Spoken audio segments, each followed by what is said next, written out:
Hello dear students, welcome to this video. Here is some very important news for you in case you are not aware of this.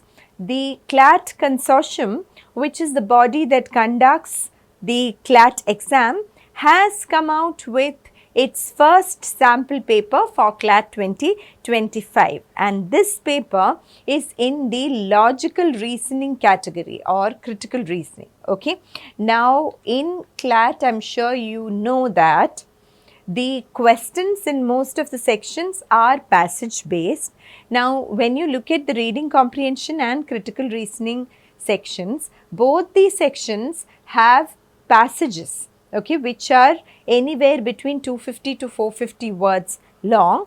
It is just that the nature of questions are slightly different, and in reading comprehension there is one passage on fiction. The questions also will be on some of the questions in reading comprehension are based on critical reasoning concepts such as inference, assumption, etc. But there are also questions on vocabulary, grammar, specific detail, etc. And the critical reasoning section does not have fiction based passages, and the questions are on various concepts of critical reasoning. Okay. Now, before we start this discussion, I just want to tell you that CLAT in its 2025 announcement has clearly stated that the passages in reading comprehension and critical reasoning can be up to 450 words long. Okay, and from our previous experience we know that yes, CLAT passages are usually of this size. However, in the sample paper that they have released this time, some of the passages are much shorter. Okay, but we will not go by the size of the passages, because usually when CLAT releases its sample papers, they are not exactly indicative of the size of passages in the actual exam. However, the types of questions are usually the same. So today our focus will be on discussing the questions that CLAT has given in its, so these are the actual questions that the CLAT consortium has given in its sample paper. We are just going to look at the questions and discuss the answers, okay, so that you know what kinds of questions to expect, and you also get a better idea of how to answer these questions. Okay, and you also understand the importance of studying these basic concepts of critical reasoning. Let us look at the first passage. I am not going to read this passage word by word. In the exam, it goes without saying that you have to read the entire passage quickly and understand the central idea before moving on to the questions. Okay, but today I am just going to show you the passage, give you an overview of the passage, and then we look at the questions, because this is for your understanding of the paper. Okay, the first passage is on natural disasters. I have put the central idea in red here. Okay, and the main supporting ideas, supporting examples, etc. I have put in blue. So the passage says that natural disasters have always been a part of human history, and in fact the rise and fall of several civilizations show us how impactful natural disasters have been. However, with the emergence of the modern welfare state and the 20th century trends of globalization, urbanization, migration and climate changes, the nature of crisis, okay, has increased in terms of magnitude and complexity. So what they are saying is that the modern trends starting from the 20th century have aggravated the impact of crisis on human civilization. Okay, then they give several examples which I have put in blue here. Okay, so they are saying that the frequency of, so they have discussed the how the impact of several types of crisis have has increased or worsened. Okay, but they also say that the frequency of these disasters remains more or less the same. The first thing is how population density and urbanization have resulted in greater impact of natural calamities on human lives and property. Okay. Then they are talking about pandemics. While we have managed to control several epidemics, the pandemics, the reach of pandemics has increased due to emergence of new strains of viruses and also because of globalization. Global pandemics have started emerging. Okay. Then frequency of wars may have declined, but modern weapons and urbanization have increased the crisis caused by wars. Whenever there is a war, the impact of that war is much worse today. Similarly, terrorism has resulted in new types of crisis and communication has further complicated this situation, the new emerging forms of communication. Okay. And yes, either by accident or design, either deliberately or by accident, communication has complicated the situation. They have also given various other phenomena, okay, which have continued to aggravate the crisis, various crisis situations. This is the gist of the passage. Okay. Now, let us quickly look at the questions. The first question is, which one of the following is the most logical and rational corollary to the above passage? Corollary, you may have encountered this term in mathematics. It is something that can be understood from something else or that logically flows from something else. So, in the context of logical reasoning, we can understand corollary to be an inference. Okay, so which of the following is the most logical inference is the question here. Okay, globalization and urbanization are primarily responsible for 4 emerging disasters and crisis situations. They have given, I think, 4 different examples. However, are these emerging? No, emerging means recent. Whereas according to the passage, all these crises have existed since the beginning of human history. So, please note there is a distortion in this option. Okay. The rise and fall of various ancient civilizations around the world have been attributed to natural disasters. You saw that in the beginning, right? Indus Valley and Babylonian civilization all show the impact of natural disasters. This is true.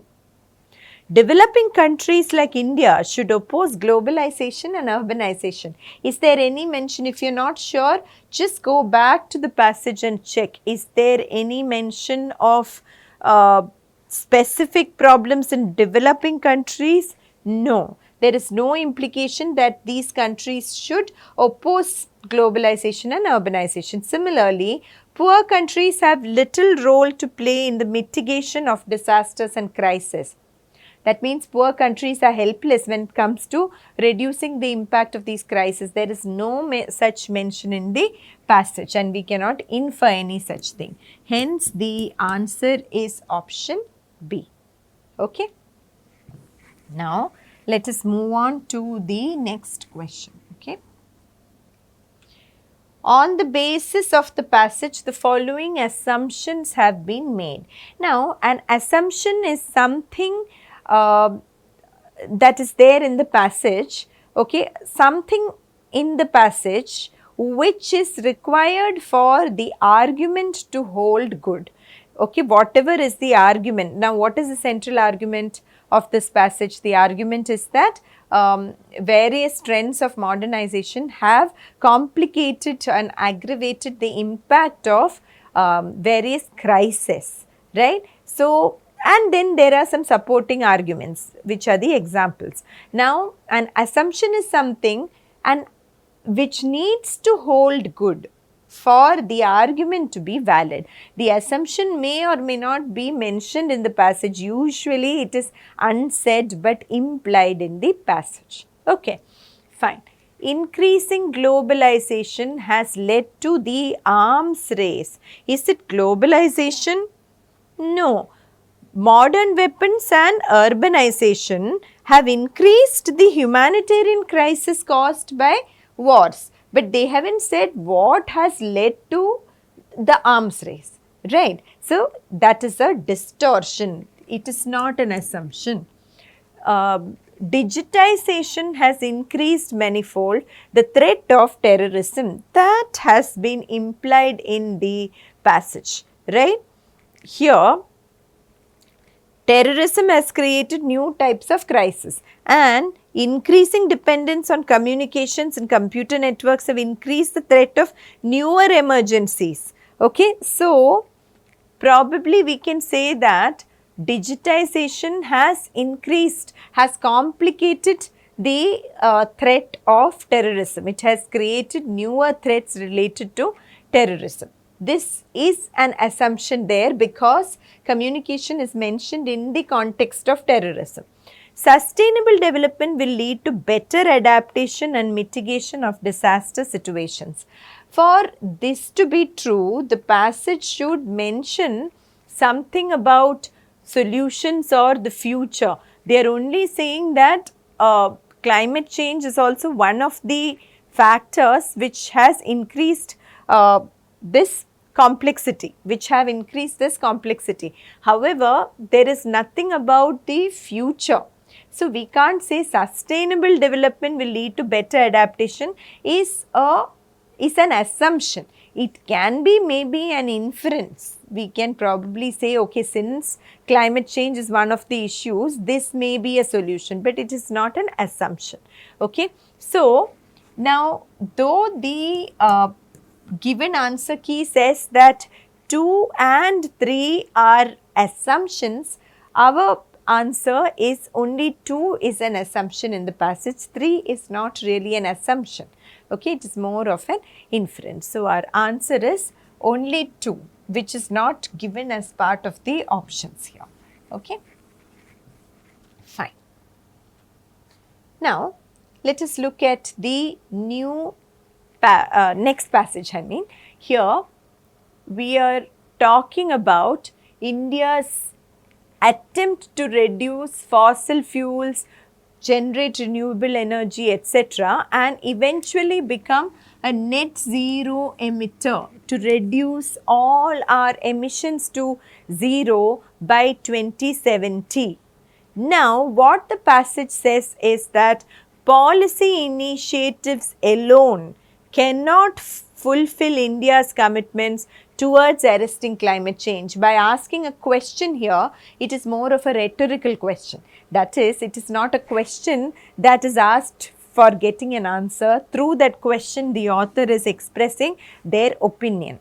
Okay, and so policy initiatives alone cannot help with this goal. And what should happen? That is also a central idea here. Unless people shift their attitude and behavior in tune with the policy. So, policy is important. Along with that, people have to change their attitude and behavior. Only then will the change be able to retain its momentum and achieve the goals. Okay. So, there are no supporting ideas. All these are supporting statements, but not really important enough to be called supporting ideas. Now, the question is, based on the passage, the following suggestions may be made. Now, please note that this doesn't say the following suggestions are made in the passage. It says they may be made. Okay. And the question is, which of the above suggestions are valid? Okay, so they have made a couple of suggestions. We have to see which of the suggestions are valid. India, with the help of renewable energy, would be able to control carbon emissions completely by 2070.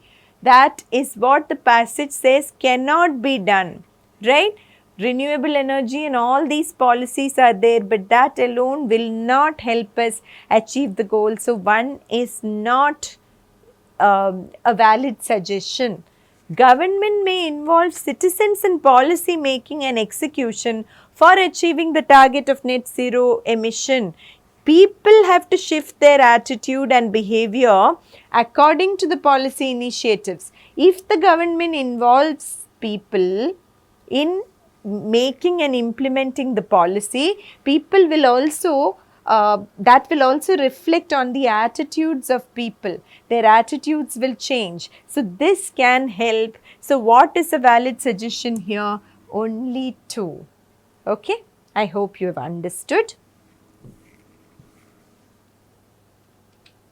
Next, what is the crucial message conveyed by the passage? We have looked at the passage, so let us look at the options. Climate change cannot be reversed only with the commitments of India. This is not about the commitment of India versus other countries, right? It is about India only, but policy initiatives and the involvement of people. These are the 2 aspects. So, this option is incorrect. Climate change is a global issue and people across countries must change their attitudes towards it. Again, it is not about all the people in the world. The passage is clearly about India only. Okay, let us be very clear. Indian government should consult specialized global agencies in the formulation of climate change policy. The passage does not give any suggestions for policy making. This is also incorrect. Policy framework along with targets should prescribe citizens' behavior for contributing to meeting net zero emission targets. So, what they are saying is that the policy initiatives are not enough. Along with it, there should be some norms for changing the citizens' behavior also. That is what the passage is talking about. That along with the policy initiatives, the people also should change their behavior. So, our answer we saw is option D. Okay. Next, again I am not going to read the entire passage. Here there are a lot of examples and details given. However, the central idea is India, which will soon have twice the number of internet users as the US, is a large market for all kinds of new technologies. While this presents a huge opportunity, the domestic industry has not yet managed to fully derive the benefits. There is a huge scope or huge market for technology, but the domestic market has not been able to leverage this. It's the central idea. Then several examples are given, okay, of how various industries are facing problems. Okay, and they have also said that import is still a problem. That is, much of the technology that is being used in several fields is imported in the country. Okay, and then there is an important supporting idea given here that China has used its large market size as a bargaining chip in negotiations with foreign firms. Stay in our markets only if you localize production and share technologies with the local. So, China has leveraged its market size by bargaining with the foreign firms. They have said either you localize your production, okay, or you will not be allowed to use our markets, access our markets. So, probably the passage is implying that India can also learn from China or take a leaf out of China's book. Okay. So, let us look at the questions. The following assumptions and suggestions have been made. Okay. So, it can be it's either an assumption or a suggestion, and we have to see which of the following are valid. Okay. Indians have a high rate of consumption of electronics. Yes, that is true, right? It says that it's a large market for all kinds of new technologies. So, that is very clear that there is a large or high rate of consumption of electronics. India may use its large market size as a bargaining chip for the product promotion of its electronics industry. This is why the author has mentioned the China example. Okay, so this is also a suggestion, valid suggestion based on the passage. Hence, we can say both 1 and 2, which is option C. Okay. Now, this is another question type. Which one of the following best reflects the crux of the passage? Crux of the passage, or the central idea of the passage. Union government should trade with the USA not only in products but also in services like technology. No, this is not about trade with the USA at all. The only thing is comparison of the Indian market and the US market, right? So, we cannot say that it is this is not valid. Okay. Domestic companies should invest in human resources to excel in the technologies of the electronic industry. There is no message. See, the question is the essence of the passage. So, it has to be mentioned or implied in the passage. There is no mention of how to utilize human resources. Despite a large user base, India is not able to scale electronics production due to technological limitations. Correct. That is what the passage is saying. We do not have sufficient technology. Whatever technology we have is imported, right? All these issues. Big multinational companies should shift their manufacturing base from China to India. That's not the point at all. China is used as an example of how they effectively use their market size to get companies to localize their production. Hence, the correct answer is option C. Okay.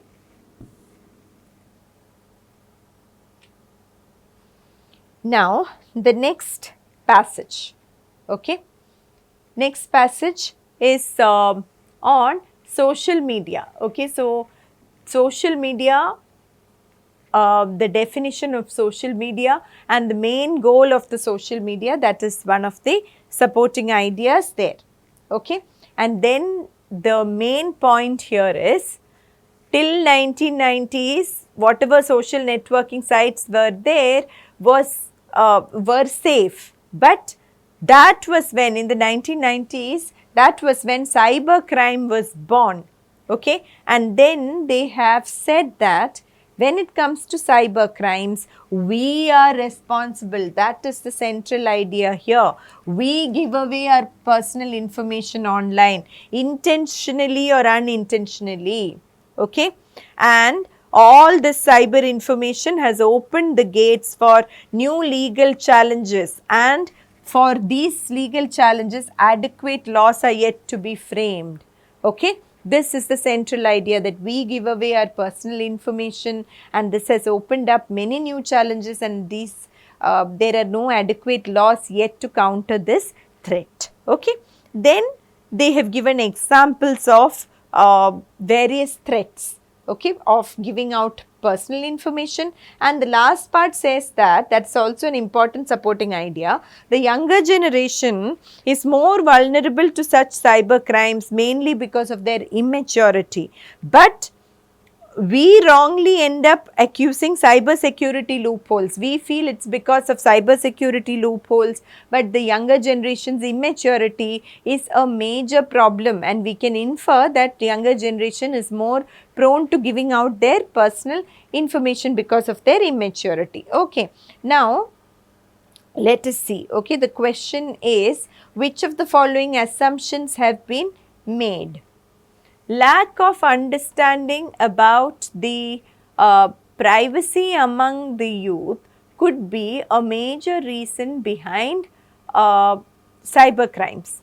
Okay.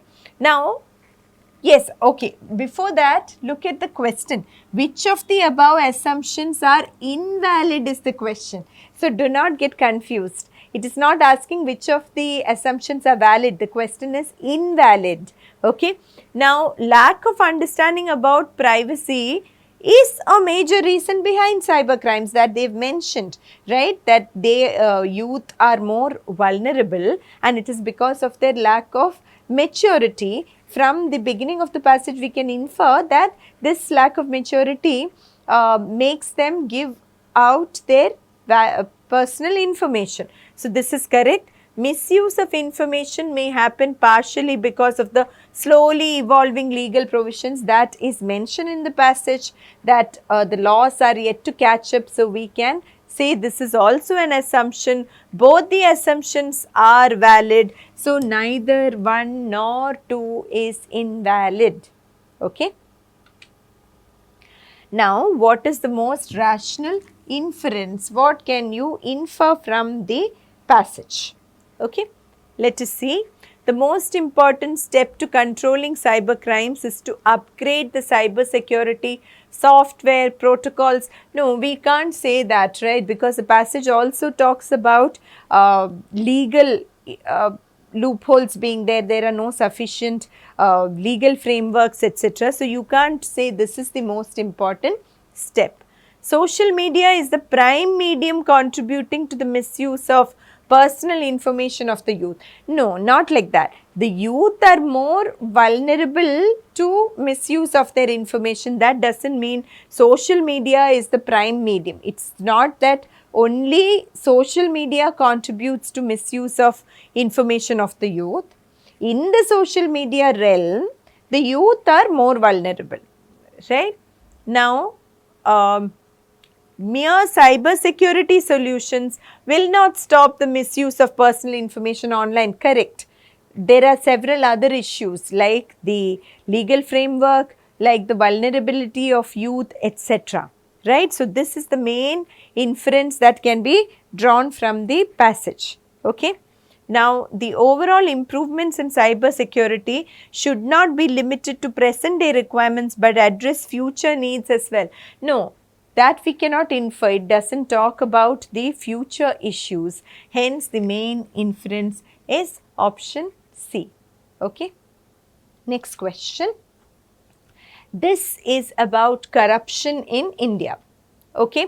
The main points are India's anti-corruption measures are half-hearted. That is, they are not serious enough and they are slow. Why? Because the vital institutions raised to fight graft is corruption, lack autonomy and a serious sense of purpose. So, that is why they are not free to make their decisions and policies, and also they don't have a serious sense of purpose. That is why it is half-hearted. Okay. Now, they have given the examples of various institutions. Some of them have some degree of autonomy, but still they have not really become independent. Now, fighting corruption should not be left to these handfuls of institutions alone.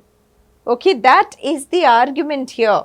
And while corruption happens at the top level, while corruption at the top level often attracts media attention, okay, the kind of corruption that affects the common man is at the retail level. Retail level here means the lower levels. So, the essence is that whatever institutions are there today, the anti-corruption institutions, they are not effective, and the fight against corruption should not be restricted to these elite organizations, because the kind of corruption that really impacts the common man happens at the lower level. This is the gist of the passage. Let us quickly look at the question. There is only one question based on this passage. Which of the following statements reflects what the passage implies? Basically, the essence of the passage. Fight against corruption impacts mostly the top level. The ordinary man often continues to suffer. This could be the answer, because they are saying that all the media attention is directed to the top levels only, but the real corruption happens at the lower levels, and so the common man suffers, right? Let us see.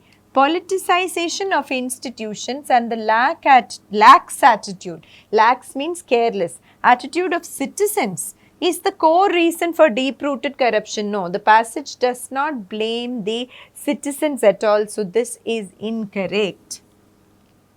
Government must bring immediate reforms in anti-corruption institutions. No, that is not the point. It's saying that it shouldn't be restricted. The fight against corruption should not be restricted to a few institutions. It should go down to the lower levels.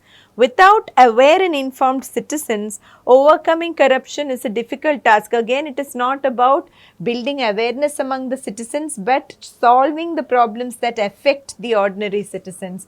Hence, this is the answer. Okay.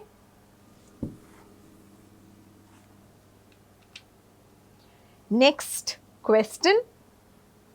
Okay, we have a big passage here. Okay.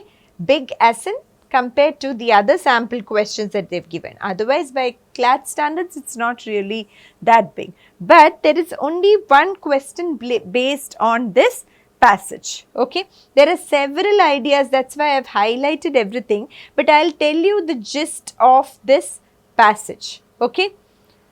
In the recent years, India has faced several major floods. Okay. So, the magnitude and the frequency of floods have increased in the recent years. Now, there are two types of measures to combat the impact of floods. One is structural measures. Okay, structural measures are things which are built to reduce the flood hazards by keeping damage causing water away from the areas that are inhabited by people.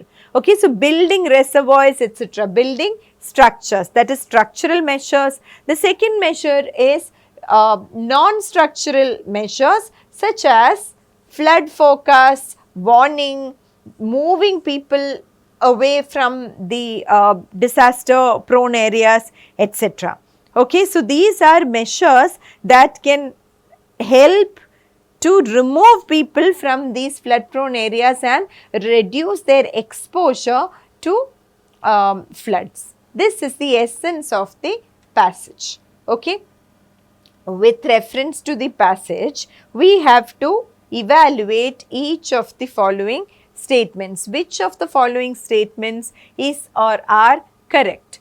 Correct. In India, flooding is a frequent occurrence, very easy, it is mentioned in the first beginning of the passage.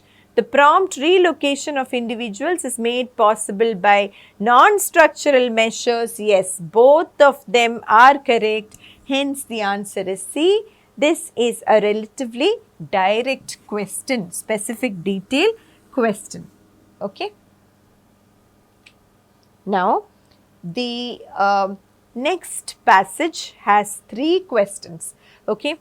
This is based on Sustainable Development Goals. Now, these goals were adopted by the United Nations member states including India. What is it? It is a universal call to action to end poverty, to protect the planet and ensure that all people enjoy peace and prosperity. These are the main objectives. Then there are 17 goals in this SDG category, okay, and the target is to leave no one behind in terms of development, and it wants to achieve several life-changing zeros. Life-changing zeros as in zero poverty, zero hunger, AIDS, discrimination against women and girls, all these have to be reduced to zero. And then they are talking of the Indian programs such as Sabka Saath, Sabka Vikas and Niti Aayog.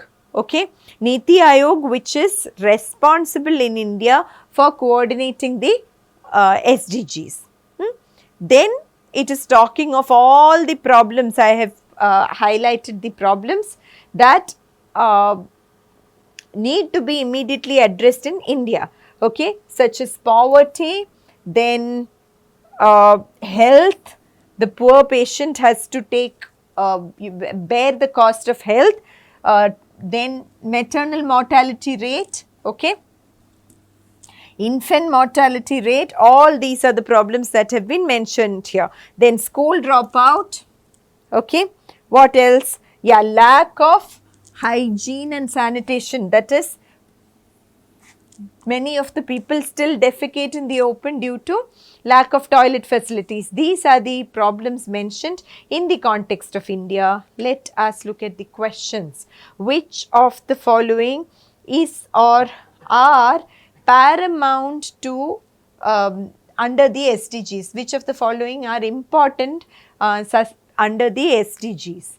Eradication of poverty, definitely. Protect the planet and ensure that all people enjoy peace and prosperity by 2030. Yes, absolutely. Okay, I was just checking the date.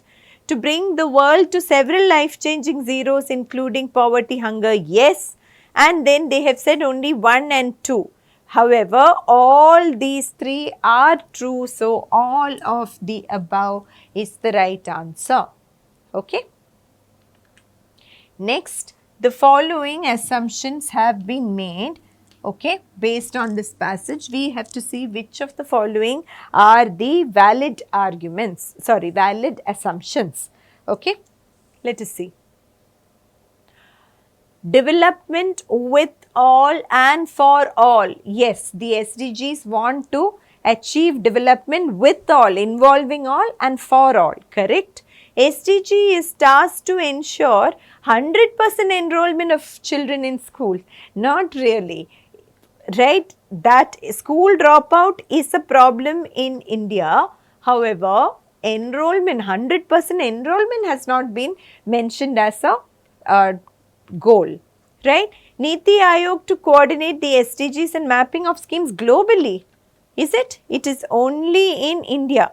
Niti Aayog is going to map this in India, not globally. You have to be very careful about the little details like this. Everyone should be treated equally and no one should be left out. Absolutely, yes. These two are very valid assumptions based on this passage. So, 1 and 4 only. Okay.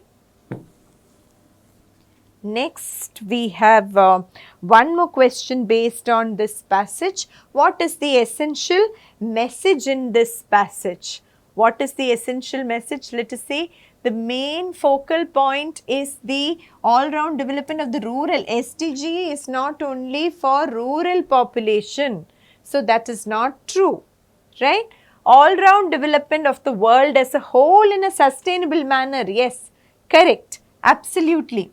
Poverty eradication and improvement in the MMR, that is maternal mortality, infant. See, these are a few of the issues that are problematic in India, but these are not the only focus of this SDG. To implement all the goals of the SDG in efficient manner in coordination with government of all the member nations. That has not really been mentioned, right? Coordination with the governments of all the countries has not really been mentioned here. So, we can say that what is the essential message? Essential message is all-round development of the world as a whole. Okay. Now, this is also on SDG, but a particular SDG, okay, which SDG? The end of hunger SDG, that particular goal. It focuses on promoting sustainable agriculture. Then it mentions that the target of this SDG is to ensure full implementation of sustainable food production systems, okay, to double the agricultural productivity and incomes of small scale food producers. A lot of details are there. Also entails maintaining the genetic diversity of seeds, etc. These are all practices which will enhance agricultural productivity. Okay, then it talks of climate smart agriculture. What is it? It is an approach that helps guide actions needed to transform and reorient agricultural systems. Basically, amidst climate change, climate smart agriculture helps to increase the productivity of agriculture or reorient agriculture. It takes into account the environmental context, etc. Then it mentions the national mission of sustainable agriculture by the government of India, taking into account the future climatic risks. Okay. Then they have talked about various other schemes, that is the Pradhan Mantri Krishi Sinchai Yojana for per drop more crop, that is promoting drip irrigation to conserve water.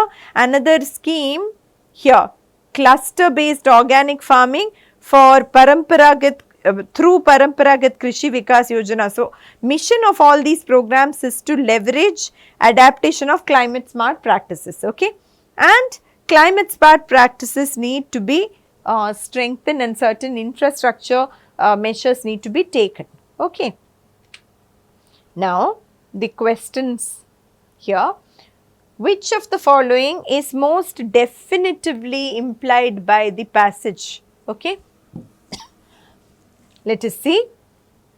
The world needs to adopt climate smart agricultural practices to achieve SDGs in the changing climate. Absolutely, that is what the passage mentions very clearly. SDGs are not achievable by 2030s. No, the passage only says certain infrastructural things need to be improved to achieve it by 2030.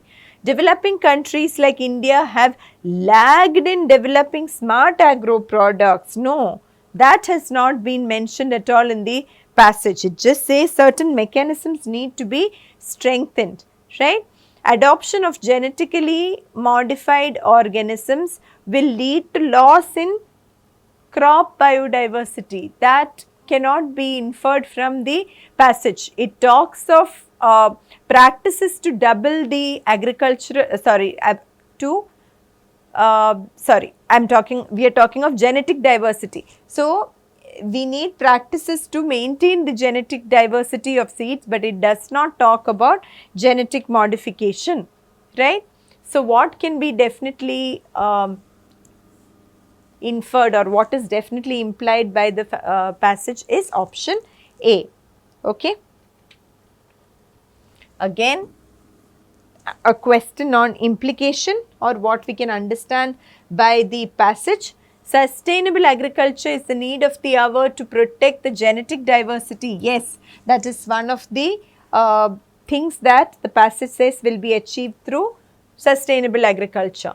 Countries need to invest more in R&D of climate smart agri products. Can we say that? Yes, we do need more climate smart products, right? And here it says a few last mile delivery mechanisms need to be strengthened more so to achieve the sustainable agriculture related SDG. That means that there needs to be more investment in the research and development, right, to strengthen the infrastructure and whatever delivery mechanisms are required. Hence, both 1 and 2 are correct. Okay. These can be inferred from the passage. Next. Okay. Green Good Deed is a social initiative to take environmental awareness to the people and get them involved. So, this is about this program Green Good Deeds, which involves people in environmental initiatives by applauding little steps that are taken by the citizens. Okay, and the campaign requires the people to alter their behavior to green good behavior. Okay, this campaign asks people to change their behavior to what is called green good behavior to fulfill their green social responsibility. Basically, it wants people to get involved and be environmental friendly in all their actions. Okay, easy passage. Only one question based on this passage. What is the most logical inference that can be made from this passage? Let us see. Green Good Deed campaign is focused on small positive actions to spread environmental awareness. Well, we can say that, but is that here? Green Good Deed is a social initiative to take environmental awareness to the people, and it does laud small positive actions of the people. However, the important thing is that people need to change the behavior. Okay, so the question is most logical and rational inference. The focus need not be only on these acts, the focus is on changing the behavior of the people. Let us see if there is a better option. Behavior of the individuals or organizations is essential to make Green Good Deed a success. It is not individuals or organizations.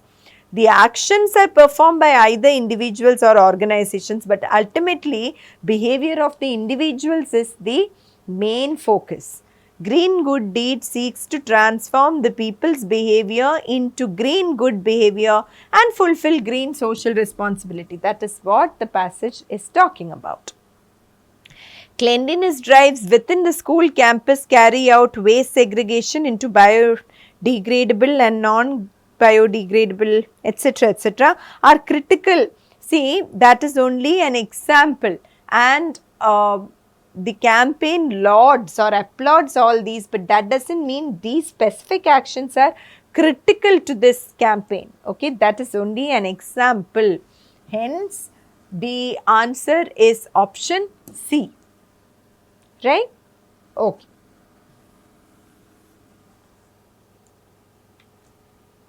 Next, we have a short passage here, one question only.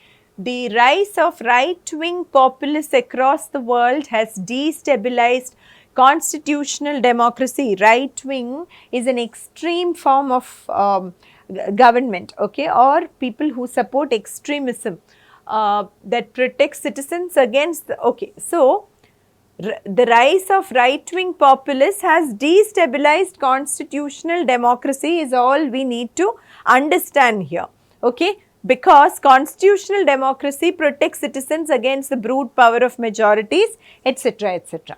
Fine. So that is what the passage is all about. Of course, you need to glance through the whole passage, fine, when in the actual exam, but the question is only, for the author, rise of populist policies raises the concern as. Why is it a cause for concern? It endangers democracy. Yes, that is the reason mentioned in the passage. It strengthens the rule of law. No, just the opposite. Strengthens the dissenting voice. Dissenting is protesting voice. It does not say so. Right, it just says it is destabilized democracy. It holds the constitutional values. No, it goes against democracy. So, this is the answer. Okay. And the last sample passage they have given us is this. Okay, there are 3 questions based on this passage. What does it talk of? Youth today do not realize that this is a very interesting passage, okay. One is modern only when his thoughts and actions bring out something new which can set an example to the rest of the world. So, it says youth does not understand what is the meaning of modern. Imitating the West is not modern, okay. If a person has a dozen girlfriends and then they also support dowry or they do not fight dowry, that is not modern.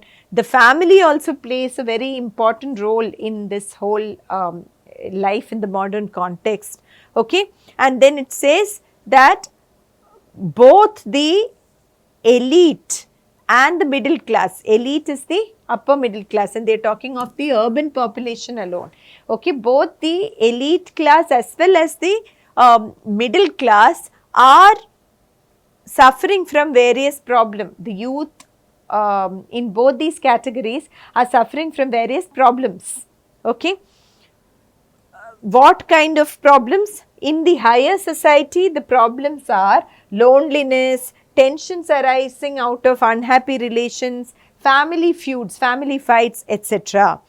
This results in, or these result in depression. And in middle class families, the problem is lack of attention, okay, For girls, since they are generally at home, it may not be very bad, but according to the passage, okay. But for men, they often go out of their families and then they get in touch with drugs, alcohol, etc. Okay. And so neither are they happy with the society nor is society happy with them. Okay. So the problems of modernization.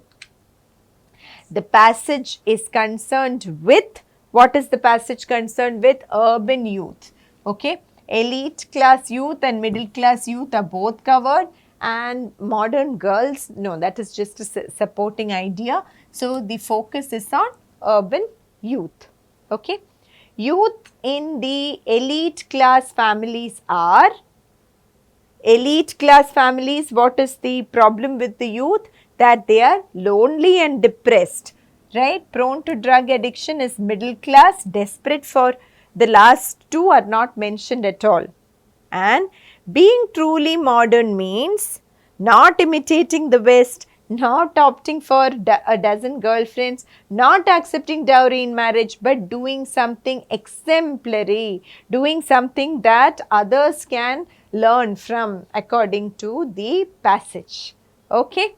This brings us to the end of this discussion. We have discussed the sample questions in the critical reasoning section. You can see that you need to really strengthen your grip over concepts such as assumptions, inferences, implications, etc. Central idea, main argument, all these things you need to practice. So please keep learning, keep practicing. All the best. Hope this video was useful. Thank you.